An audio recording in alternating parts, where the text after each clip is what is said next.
ኧረ ይሄንን ሸባ የሆነ ሰውዬ ተው በሉት ማለት ነው። በነገራችን ላይ ይሄ ሰውዬ ማለት ነው የነብዩ አባት ጽጌሬዳ ላይ አፍጥጦባታል። ጽጌሬዳ እውነት ለመናገር የእሱ ልጅ ትመስለኛለች ማለት ነው። ምክንያቱም ጽጌሬዳ አባቷን እንደማታውቀው እናቷን ሳትፈለግ እንዳረገዘቻት እና እንደዚሁም እናቷ አባቷ በረገዜ ጊዜ ጽጌሬዳን ጥሏት እንደሄደ ስለነገረቻት ያሱ ደግሞ ሚስትም ሆነ ልጅም ደግሞ የለውም።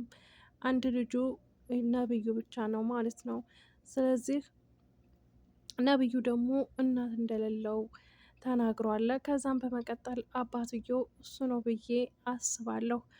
ጽጌሬዳ በጣም ደስ የምትል ልጅ እና መልካም ልጅ፣ ጨዋ ልጅ፣ አስተዋይ ልጅ እና መልካም ልጅ ናት።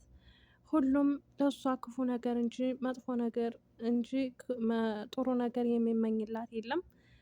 ፍቅርተም እንግዲህ እሷ ልታገባ ነው፣ የተከበረ ሰውዬ ነው፣ የተከበረ ቤት ነው የምንሄደው እንዳታዋረጅን እያለች የጽጌሬዳን እናት ታወራታለች። ነገርኩሽ እያለች ጣቷቿንም ትጠቆሙባታለች። አረ ችግር የለውም እትዬ አንቺ ያልሽኝን ነገር ነው የማደርገው ትላታለች። እኔ ያልኩሽን ነገር ብቻ አይደለም እባክሽን ተጠንቀቂ፣ እዛ ሂደሽ እንዳታዋረጀኝ በማለት ትመልስላታለች። አይ እኔ ምንም የማዋረድሽ ነገር የለም ትላታለች። ቆይማ ምን ነው ወጣ ስትይ እንኳ እንደው ደስ የሚል ልብስና እንደዚሁም ደግሞ መዓዛዋ ወድ የሚያደርግ ልብስ አትለብሽም እንዴት ትላታለች። አረ እትዬ ገና አዲስ ነው ከሳጥን አውጥቼ ነው የለበስኩት ትላታለች። አረ ተይ ይሄንን ልብስ ለብሰሽ ደግሞ ወንድ የሚል ልብስ ለብሰሽ እንደው ትንሽ እንኳ እዛ ተከበረ ሰው ጋር ስንሄድ እንደው ትንሽ እንኳ እንደው የሆነ የሚቀባ ነገር እንኳ ቀባ አትይውም እንዴት ትላታለች። ከዛ ፍቅርተ ከፖርሳዋ ከያዘችው ፖርሳ ውስጥ ሽቶ ታወጣና ሽቶ ትነፋላታለች። ከዛም እያሸተተች በጣም ደስ አላት የጽጌረዳ እናት ማለት ነው። ከዛም በመቀጠል እንግዲህ መንገዳቸውን ቀጠሉ። በይ እንዳይረፍድብን ቶቶሎ እንሄድ ትላታለች ፍቅርተ። እሷም ደግሞ ከፊት ቀደም ቀደም እያለች ሮጥ እንደማለትም ትላለች። ፍቅርተ ከኋላ ሆና እያሽሟጠጠች ትስቅባታለች። ሀብታም መሆን እንደዚህ መደላቀቅ እውነት ለመናገር በድራማም ቢሆን በጣም ያስጠላል። ምክንያቱም ሰው ነውና ሰው በመሆኑ ሊከበር ይገባል እንጂ እንደዚህ ማንኛውንም ሰው አንድ ሰው ከፍ ስላለ አንድ ሰው ዝቅ ስላለ ሀብታም ስለሆነ ድሃ ስለሆነ ሰው በመሆኑ ይከበራል እንጂ ማንም ሰው ማንም ከማንም እንደማያንስ በዚህ ምድር ላይ ማወቅ አለባችሁ። እናንተ ስላለባበሳችሁ ጥሩ ሽቶ ስለተቀባችሁ እና መዓዛው ያወደ ሽቶ ስለተቀባችሁ ሰው መሆናችሁን እናንተ ሽቶ አይቀይራችሁም። ገባችሁ? ስለዚህ ለሰው ክብርም ሆነ ለሰው ሞራል ብትጨነቁ የተሻለ ነው። አሰላሙ አለይኩም ወራህመቱላሂ ወበረካቱ። ውድ የተከበራችሁ የቻናል ቤተሰቦች ሰላም ብያለሁ። ውድ ክርስቲያን ወገኖቼ ሰላማችሁ ይብዛልኝ። እንዴት ናችሁ? ለዚህ ቤት አዲስ የሆናችሁ ላይክ፣ ሼር፣ ሰብስክራይብ እያደረጋችሁ አበረታቱኝ። ጽጌሬዳ ክፍል 12ን ይዤላችሁ መጥቻለሁ። ጽጌሬዳ ክፍል 12ን ይዤላችሁ ስመጣ እንግዲህ ጽጌሬዳ በጣም ደስ የምትል ልጅ እንደዚሁም ደግሞ ብዙ ተከታይ ያላት እና ብዙ ሰው የሚወዳት እና በዛም ልክ ደግሞ ብዙ ሰው የሚጠላት ልጅ ናት። ነብዩ በማለዳ ደወለና ለጽጌሬዳ ሲያነሳላት ጽጌሬዳ ልብሶችን አጣጥፋ ወደ መኝታ ክላሷ ይዛ ልትገባ ስትል ሄቨን በር ላይ ቆማ ታዳምጣለች ወሬ። ከዛም ጽጌሬዳ ጮህ አለች እና ፌቨን ምን እየሰራሽ ነው አለች። እንዴ አንቺ ምንድነው የሚያጫዋሽ? ቀስ ብለሽ አታወሪም እንዴ ትላታለች። አይ ሳይሽ እኮ ደንግጬ ነው። ምንድነው የሚያስደነግጥሽ? ቀስ ብለሽ አታወሪም እንዴ በማለት ቁመው በር ላይ ሲጨቃጨቁ የጽጌሬዳ ስልክ ይጠራል። የደወለውም ነብዩ ነበር እና ፌቨን ስታየው ነብዩ ይላል። የጽጌሬዳን ስልክ ቀማቻት እና አሎ ብላ ስታነሳው እንዴ አንቺ ነሽ እንዴ ፌቨን ሲላት፣ አዎ ምን ነው እኔ ነኝ እንዴ እኔማ ወደ አንቺ ተሳስቼ ደወልኩ እንዴ ብዬ ነው ብሎ ስልኩን ከጆሮ ላይ ያነሳና ወደ ፊት ለፊት አድርጎ መልከት አደረገው ማለት ነው። ከዛም ፌቨን አይ የጽጌሬዳ ነው የደወልከው፣ ምክንያቱም ጽጌሬዳ ጋር ፊልም እያየን ነበር እና ወደ መጸዳጃ ቤት ሄዳ ነው እኔ ነኝ ያነሳሁት በማለት ትመልስለታለች። እሺ በቃ ይላታል። ለእኔ ደውልልኝ ስማ እማውራህ ነገር አለ ትለዋለች። እሱም ከእሷ ጋር መሆንን እንደዚሁም ደግሞ እሷ ጋር መጀመሪያ እንደነበረው ፍቅር ሊቀጥሉ አይችሉም አልቻሉምም። ምክንያቱም ጽጌሬዳን በጣም ይወዳታል። ግን መጨረሻ ላይ እህቱ ሆና ሁለቱም እንዳይጎዱ ፈርቻለሁ ማለት ነው።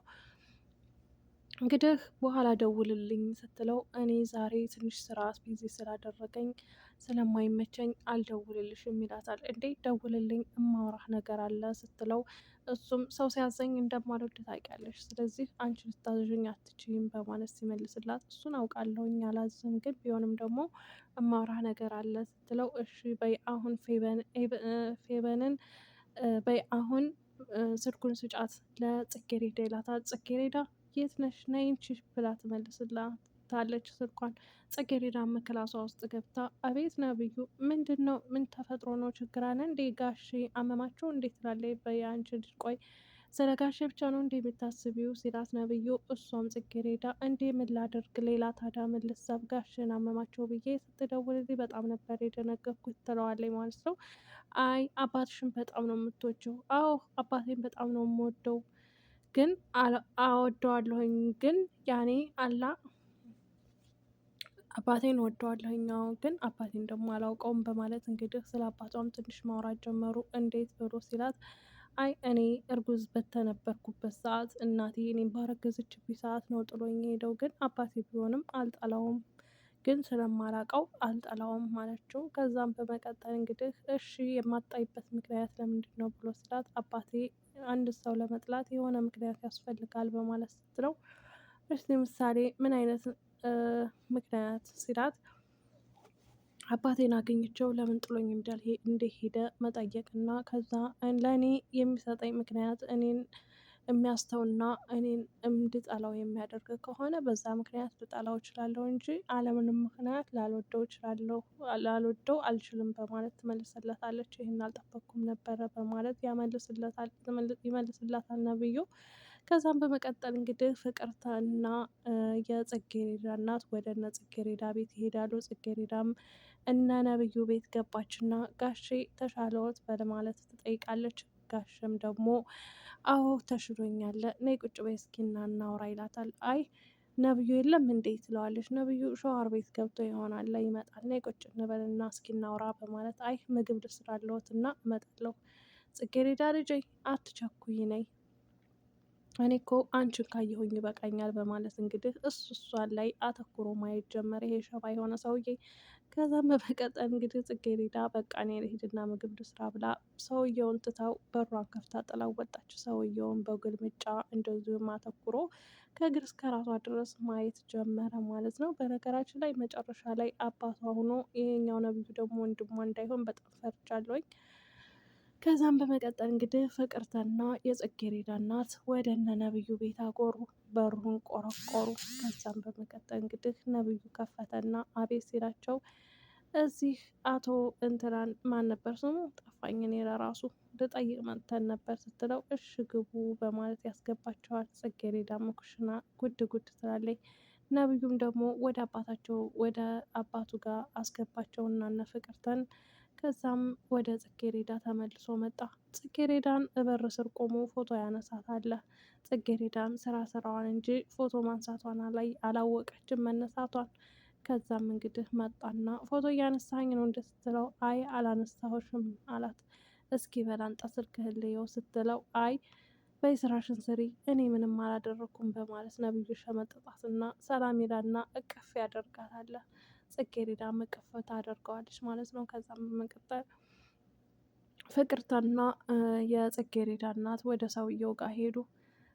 ከዛ ከሄዱ በኋላ እንግዲህ ምን እንዳልተፈጠረ ባላውቅም በጣም ሁለታቸውም ደንግጠዋል ማለት ነው። የጽጌሬዳ አባት የጽጌሬዳ እናት የእሷ ባሏ እንዳይሆን ወይም ተደፍራ ስለነበር ያረገዘችው እሱን ጠርጥረናል። እንግዲህ በቀጣይ ቪዲዮ የምንመለከተው ይሆናል።